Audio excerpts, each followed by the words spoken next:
A red light blinked on a dead man's console, and nobody on the Wayfinder noticed it at first. The ship was small, built for hauling cargo and mapping empty stretches of space, not for war. It carried a crew of 20, most of them tired from a long supply run, and none of them expected to find anything more exciting than rocks and dust in this part of space. The border between human territory and the Crothal Dominion was quiet that week, or so everyone believed. Daniel Reyes was not on the bridge when the signal came through. He was in the small mess hall, eating a bowl of reheated stew, listening to two crew members argue about a card game. He liked these quiet moments. Command could wait a few more minutes. But then his comm buzzed, and the voice of his navigator, a woman named Priya, cut through the noise of the mess hall. "Captain, we're picking up a distress beacon. It's not one of ours." Reyes set down his spoon and walked to the bridge without rushing. Years of service had taught him that panic rarely helped anything. When he arrived, the main screen showed a faint signal, weak and broken, repeating the same short burst over and over. Priya pulled up the source. It was drifting in a debris field 2 hours away, and its transponder code marked it as Crothal. The bridge went quiet. Everyone knew what that meant. The Crothal Dominion was not at war with humanity, not officially, but the two sides did not trust each other either. Skirmishes happened. Ships vanished. Diplomats argued over borders that shifted more often than anyone liked. A Crothal distress beacon in this sector could mean an ambush, a trap, or simply a dying crew with no one else to call. "Options," Reyes said. His first officer, a blunt man named Grant, didn't hesitate. "We report it and keep moving. Not our problem. If it's a trap, we walk right into it. If it's real, we've got no obligation to risk our necks for the Crothal." Priya said nothing, but her eyes stayed on the signal, watching it repeat, weaker each time. Reyes thought about it for a long moment. The stew was probably cold by now. He didn't care. "Set a course," he said. "We're going to take a look." Grant's jaw tightened, but he didn't argue further. Orders were orders, and everyone on this crew had learned that arguing with Reyes rarely changed his mind once it was set. 2 hours later, the Wayfinder dropped out of its cruising speed and eased into the debris field. What they found was worse than anyone expected. A Crothal warship, easily 3 times the size of the Wayfinder, hung crooked in space, torn open along one side. Whatever had attacked it, it wasn't human. The wounds looked wrong, too clean in some places, too jagged in others, like the ship had been hit by something scavenging rather than fighting. Sensors picked up faint life signs deep inside the wreck. Not many, maybe a dozen, fading fast. "Their reactor is failing," Priya reported. "If we don't do something, that ship is going to lose life support within the hour." Grant spoke up again, quieter this time, but still firm. "Captain, this is a warship. If there are Crothal soldiers alive in there, and we go in, we could be walking into an ambush, or we could end up with hostile survivors on our own ship. We are not equipped for this." Reyes looked at the wreck on the screen. He thought about all the reasons to turn away. The Crothal were not friends. They had never been friends. Aiding them offered no clear reward, and every risk pointed the wrong way. It would be easy and defensible to log the beacon, report the coordinates, and leave before anything worse happened. But he kept thinking about the fading life signs. 12 people, maybe fewer by now, breathing thinner and thinner air, waiting for a rescue that logic said would never come. "Prep a boarding team," Reyes said. "Full suits, weapons on standby, but nobody fires unless fired upon. We're not here to fight. We're here to pull people out." Grant stared at him. "Captain, with respect, this is not our fight, and they are not our people." "No," Reyes agreed. "They're not. That's exactly why we're going." Nobody understood what he meant right away, not even Reyes himself, not fully. It wasn't loyalty to the Crothal driving him. It was something simpler, something he'd believed since long before he ever wore a captain's rank, that the measure of who you are shows clearest in the moments when no one is forcing your hand, and no reward is waiting on the other side. The boarding team crossed the gap in a small shuttle, cutting through torn metal and drifting debris. Inside the broken ship, the air was thin and cold, the lighting flickering between failing emergency systems. They found the survivors huddled in a sealed compartment near the ship's core, a handful of Crothal soldiers and officers, wounded, exhausted, and clearly stunned to see human faces on the other side of their rescue. One of them, a young officer with sharp eyes and a jagged cut along his jaw, stared at Reyes as if trying to understand a puzzle that made no sense. His name, given through a translator with obvious effort, was Torval. "Why?" Torval asked, voice raw. "Are you helping us?" Reyes knelt beside him, checking the makeshift bandage on his arm before answering. "Because you needed it," he said simply. "That's the only reason that matters." Torval said nothing more. He only watched, confused and grateful in equal measure, as the humans worked quickly and carefully to save lives that owed them nothing in return. Rumors travel strangely in space, slower than light, but faster than truth. By the time the story of the rescue reached the inner worlds of the Crothel Dominion, it had already been twisted 3 or 4 different ways, each version stranger than the last. Some said humans had captured a Crothel ship and were holding its crew for ransom. Others claimed the whole thing was a trick, a trap that failed only by luck. Very few believed the simplest version, the true one, that a human ship had risked itself to save enemy lives for no reason at all. Torval knew the truth, because he had lived it, and it bothered him deeply that so few people wanted to hear it. He spent 3 weeks recovering in a Crothel medical station orbiting a gray, ringed planet near the edge of Dominion space. The doctors were efficient but distant, more interested in his injuries than his story. When he tried to explain what happened, most of them changed the subject. His fellow officers reacted worse, some with open mockery, suggesting he had been fooled, or worse, that he was making excuses for failing to fight his way out. Only one person listened without judgment. Her name was Sela, an older intelligence officer assigned to review the incident for official records. She sat across from Torval's bed with a data pad in hand, her expression unreadable. "Tell me again," she said. "Exactly as it happened. No embellishment." Torval told her everything. The failing reactor. The desperate calls for help that no one in Dominion space had answered in time. The human ship arriving instead, smaller and weaker than his own vessel, with no reason to help and every reason to leave. He described the human captain kneeling beside him, calm and unhurried, as though saving strangers was simply part of an ordinary day. Sela wrote it all down, her face giving nothing away, but when she finished, she looked up at him with something close to curiosity. "You believe this changes something," she said. "Between our people." "I don't know," Torval admitted. "But it should." Sela's report was filed through proper channels, but predictably, it went nowhere fast. Dominion Command had little interest in stories that complicated their view of humanity as reckless and dishonorable. It was easier, politically, to file the incident away as an anomaly, a strange exception that proved nothing. But Torval did not let it die there. Once released from medical care, he requested reassignment to a border patrol unit, the same region where the rescue had taken place. His superiors found this request odd, even suspicious, but ultimately harmless enough to approve. Nobody suspected that a rescued officer would want to return to the place where his life had nearly ended. In truth, Torval wanted answers. He wanted to understand why a species Dominion propaganda painted as savage and untrustworthy had shown him more mercy than his own people offered each other on a bad day. Meanwhile, far across the border, Daniel Reyes returned to routine duty aboard the Wayfinder. To him, the rescue was already becoming a distant memory, filed somewhere between difficult decisions and the right call, probably. His superiors noted the incident in his record without much comment. A few colleagues joked about it in passing, calling him soft-hearted or reckless depending on their mood, but no one made much of it. Space was full of hard choices, and this was simply one more. Grant, his first officer, brought it up only once more, months later, over drinks after a long shift. "You ever think about that Crothel ship?" Grant asked. "The one we pulled out of the wreck." Reyes shrugged. "Sometimes. Doesn't bother you?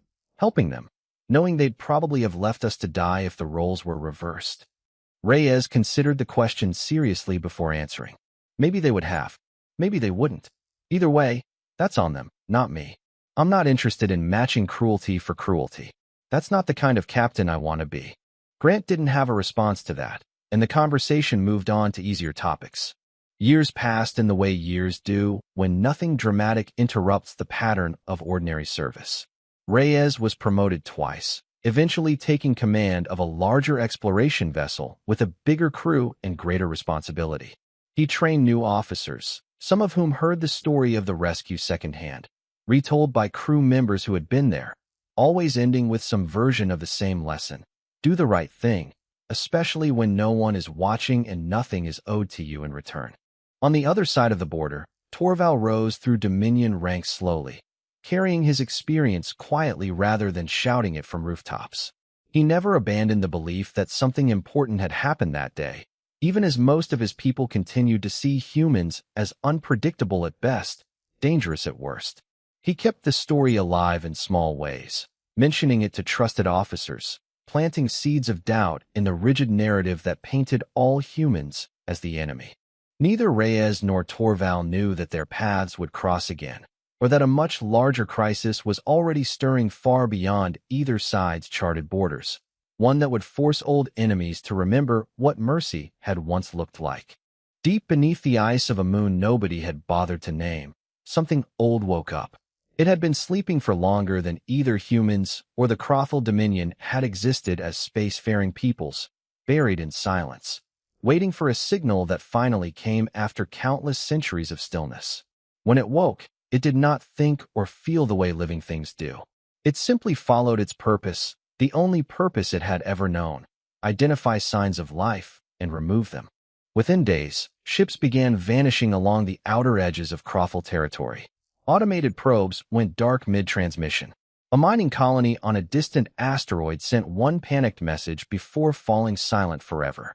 Dominion Command dismissed the early reports as isolated accidents, unwilling to believe that anything could threaten their well-armed border fleets.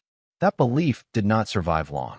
A full battle group, 12 ships strong, was sent to investigate the disturbances.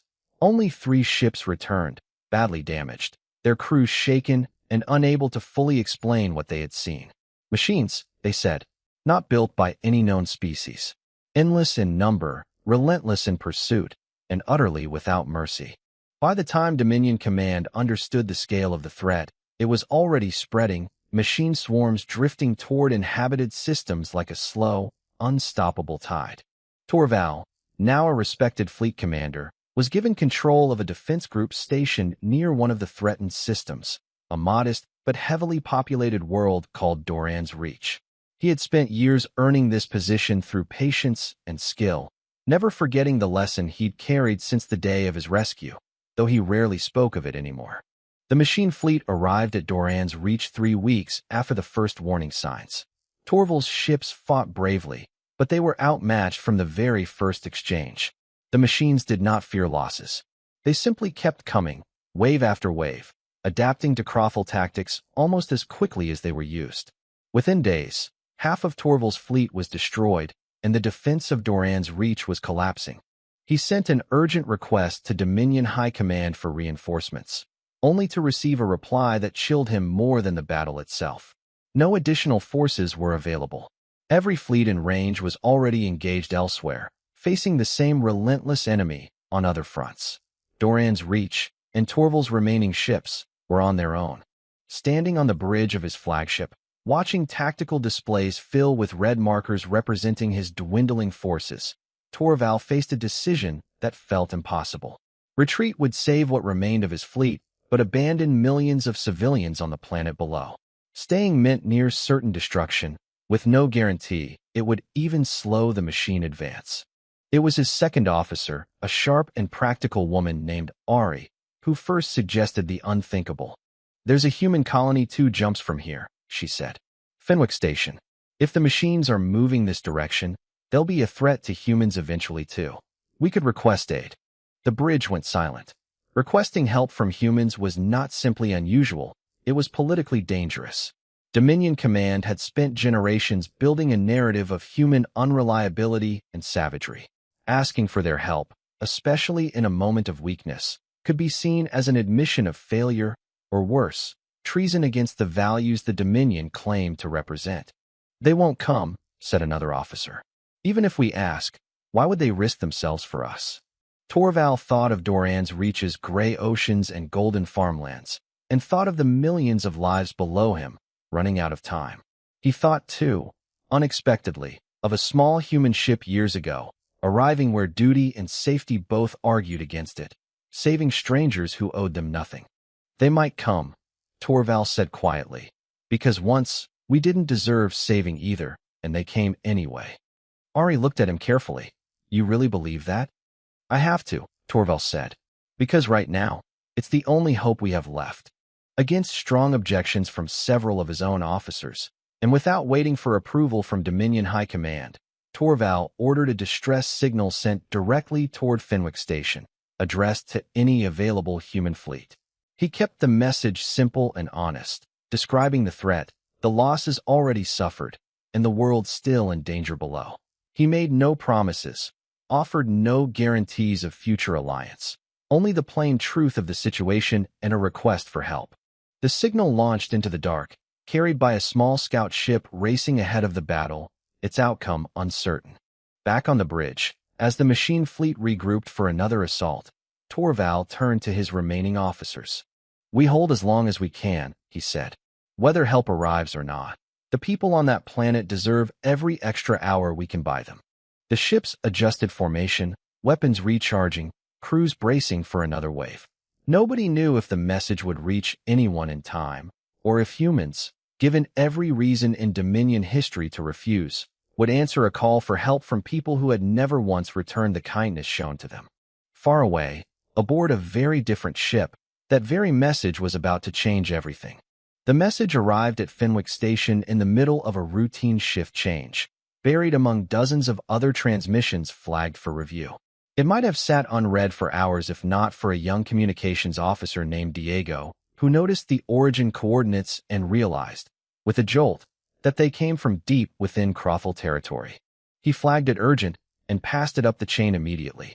Within the hour, the message had reached senior human command across the sector, and reactions were sharply divided. Some officers dismissed it outright as a trick, an attempt to lure human forces into unfamiliar territory under false pretenses.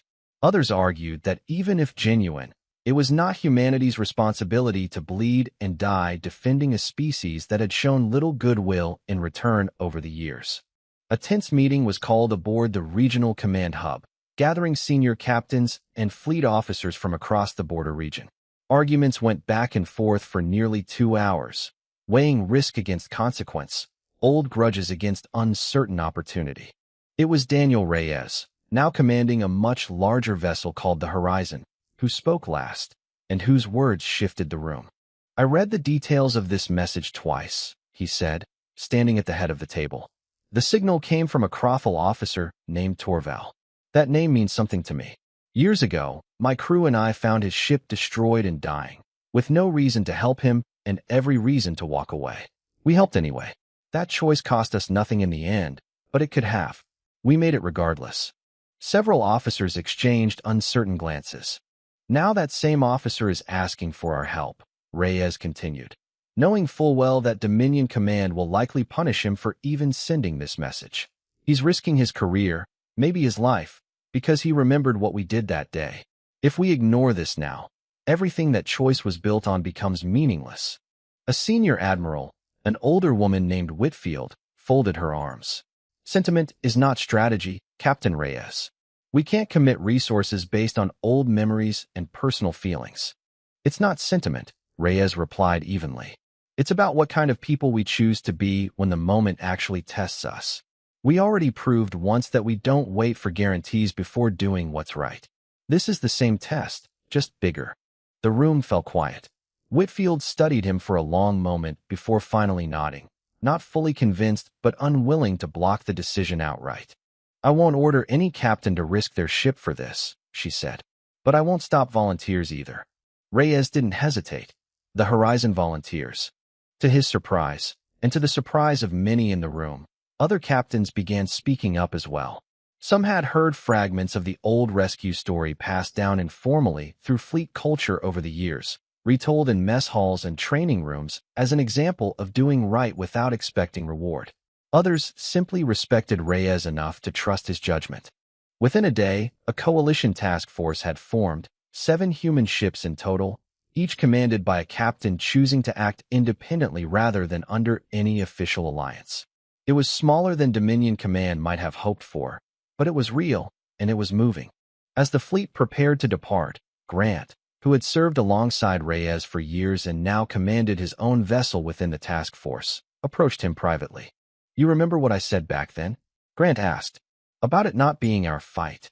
"I remember," Reyes said. "I still think helping strangers with no guarantee of anything in return is a hard way to run a fleet," Grant admitted. "But I also remember how that Crothall officer looked at you, like he couldn't understand why you'd bother saving him. Maybe that's exactly why it mattered." Reyes allowed himself a small, tired smile. "Maybe it is." The task force launched within hours, racing toward Dominion space at the fleet's maximum sustainable speed. Every captain knew the risks. They were heading into unfamiliar, hostile territory to aid a species with a long history of suspicion toward humanity, against an enemy none of them fully understood, with no formal alliance or guarantee of support if things went badly. Aboard the Horizon, Reyes stood on the bridge, watching the stars blur slightly as the ship pushed its engines to their limit. He thought about the derelict Crothall ship from years ago, about the young officer who had once asked him, voice raw with disbelief, why humans were bothering to save him at all. He thought he finally understood the full answer to that question, the one he hadn't fully grasped himself back then. It wasn't really about the Crothall, or even about Torval specifically. It was about proving, to themselves as much as anyone else, that mercy freely given, without expectation of return, was worth more than any calculated alliance built on self-interest alone. Whether that belief would be enough to survive what waited for them near Doran's reach remained to be seen. But for the first time in years, Reyes felt certain that this was exactly the kind of fight worth showing up for, regardless of the outcome. The task force pressed onward, 7 human ships cutting through unfamiliar stars, carrying with them a promise made years ago in the wreckage of a dying ship, finally coming due. Doran's reach looked peaceful from orbit, its gray oceans catching faint sunlight, its farmlands stretched out in wide golden bands across 2 continents. From a distance, nobody would have guessed that millions of lives below hung by a thread, or that the space above the planet had become a graveyard of broken ships and drifting wreckage. Torval's remaining fleet, reduced now to barely a third of its original strength, held a defensive line just outside the planet's orbital path.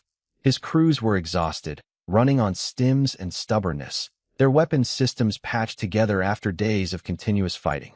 The machine fleet had pulled back briefly to regroup, but everyone aboard the Crothall ships knew it was only a matter of time before the next wave arrived, likely the final one. Then, unexpectedly, new signals appeared on long-range sensors, approaching fast from Dominion border space. For a tense moment, officers across Torval's fleet feared the worst, that Dominion Command had sent enforcers to relieve him of duty for requesting outside help without authorization. But as the signals grew clearer, sensor readings confirmed something nobody had truly expected. The ships were human. 7 vessels dropped out of transit formation just beyond Doran's reach, arranging themselves alongside the battered Crothall line without hesitation. Aboard the Horizon, Reyes opened a direct channel to Torval's flagship. "Commander Torval," Reyes said, "sorry we're a little late to the party." For a moment, there was only silence on the other end. Then Torval's voice came through, quieter than expected, almost disbelieving. "You actually came." "Told you once," Reyes replied. "A species is judged by what it does when it has nothing to gain. Figured it was time to prove I meant it." There was no time for a longer reunion. Sensors flared with warnings as the machine fleet surged back into range, hundreds of angular vessels moving in eerie, coordinated silence, converging on the defensive line protecting Doran's reach. The battle that followed was unlike anything either fleet had fought separately. Crothall ships, disciplined and heavily armored, held steady formations under Torval's direction, absorbing the machine fleet's initial assault with practiced precision. Human ships, faster and more adaptable, wove between attack waves, striking weak points the Crothall ships couldn't easily reach, then falling back before the machines could adjust. At first, coordination between the 2 fleets was clumsy, born from years of mutual distrust and unfamiliar tactics. A Crothall cruiser nearly collided with a human corvette during a sudden maneuver, both captains cursing over open comm channels before quickly correcting course. But necessity forced adaptation quickly. Within the first hour, human and Crothal ships began falling into a rough but effective rhythm, protecting each other's blind spots, sharing tactical data despite clunky translation software struggling to keep pace with rapid battlefield decisions. Still, the machine fleet's numbers proved overwhelming. Ship after ship, on both sides, took heavy damage. Explosions bloomed silently in the void, debris scattering in slow, eerie clouds. Casualties mounted on both fleets, and despite every effort, the combined defense line began to buckle under relentless pressure. Then, disaster struck directly at the heart of the Crothal fleet.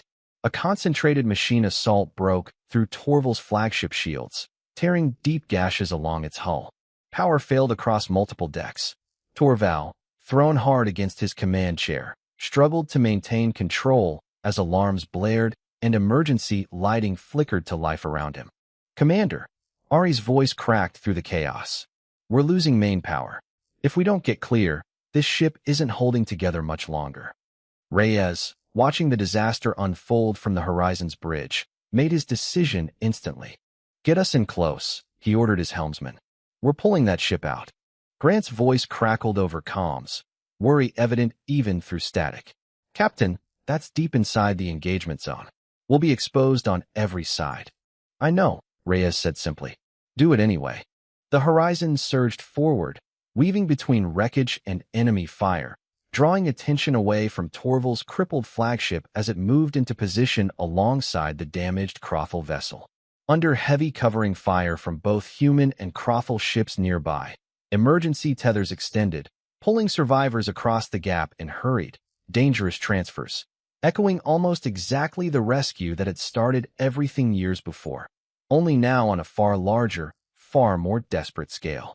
Torval himself was among the last pulled aboard, his uniform scorched, a fresh wound along his arm bleeding through hastily applied bandages. He collapsed briefly onto the horizon's deck, breathing hard, before forcing himself upright with the help of a human medic. "Your ship," he said weakly, looking toward Reyes as he approached. "You risked it for us." Again, Reyes knelt beside him, checking the injury with practiced calm despite the chaos still raging outside. Some things are worth repeating. Above them, the combined fleet, though battered and reduced, executed a final desperate maneuver, drawing the machine fleet's remaining forces into a tight formation before human ships unleashed a coordinated strike directly at what sensors identified as the enemy's central command signal. The strike hit true. Machine ships across the battlefield faltered, movements growing erratic, before the surviving vessels abruptly disengaged, retreating into the dark in ragged, uneven formation. Silence spread slowly across the battlefield, broken only by the quiet hum of damaged systems and the faint static of surviving communication channels. Doran's reach remained intact below them, its gray oceans and golden farmlands untouched by the devastation fought to protect them. Aboard the horizon, Torval looked out at the wreckage-filled space around them, human and Crothal ships drifting side by side amid the aftermath, and finally allowed himself to believe that everything he'd risked and everything Reyes had chosen years ago had been worth it after all. Repairs took weeks, not days. The combined fleet limped into a joint staging point near Doran's reach, where damaged ships from both sides floated side by side inside makeshift repair yards, human engineers working alongside Crothal technicians for the first time in living memory.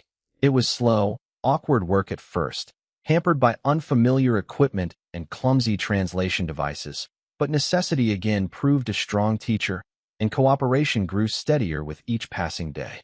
Torval spent much of his recovery moving between medical bay and makeshift command center, overseeing repairs and drafting reports that he suspected would cause considerable trouble once they reached Dominion High Command. He did not soften the details. He described plainly how close Doran's reach had come to falling, and how it was human intervention, unauthorized and unofficial, that had ultimately turned the tide. Predictably, the response from Dominion leadership was mixed. Some officials treated the alliance as a dangerous precedent, an embarrassing reliance on a species they had spent generations distrusting.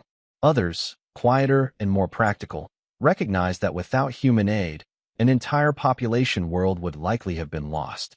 Slowly, cautiously, the second view began to gain ground, helped along by simple, undeniable facts. Doran's Reach still stood, and its people were alive because of a choice made years earlier by a small, unremarkable ship called the Wayfinder. Aboard the Horizon, Reyes found himself dealing with similar reactions from human command. Some officers questioned the wisdom of risking ships and lives for a species with such a long history of hostility. Others pointed to the machine threat now confirmed as real and spreading, arguing that whatever doubts remained about Crothel reliability, the two species now shared a common enemy too dangerous to face alone. During a quiet moment between repair shifts, Torval requested a meeting with Reyes aboard the Horizon, this time without translators or formal protocol. Just two officers sharing a private conversation in a nearly empty observation deck overlooking the wreckage-strewn space outside. "I owe you a debt I can't properly repay," Torval said, watching the stars beyond the viewport. "You don't owe me anything," Reyes replied. "That was the whole point, remember? No debts, no conditions." Torval turned toward him, his expression thoughtful. "And yet, because of that choice, an entire world still exists. Because of it, our two peoples fought side by side instead of watching each other die from a distance.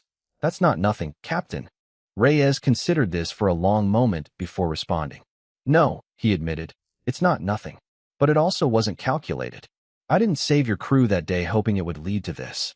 I did it because it was the right thing to do, with no idea what would come after." "Maybe that's exactly why it mattered so much," Torval said quietly. "If you'd expected something in return, it wouldn't have meant the same thing." Neither of them spoke for a while after that, simply watching the slow drift of wreckage and starlight outside the viewport, each lost in private thought about how far a single decision had traveled. In the months that followed, news of the joint defense of Doran's Reach spread widely across both human and Crothel space. No longer a quiet rumor passed between a handful of officers, but a documented, undeniable historical event.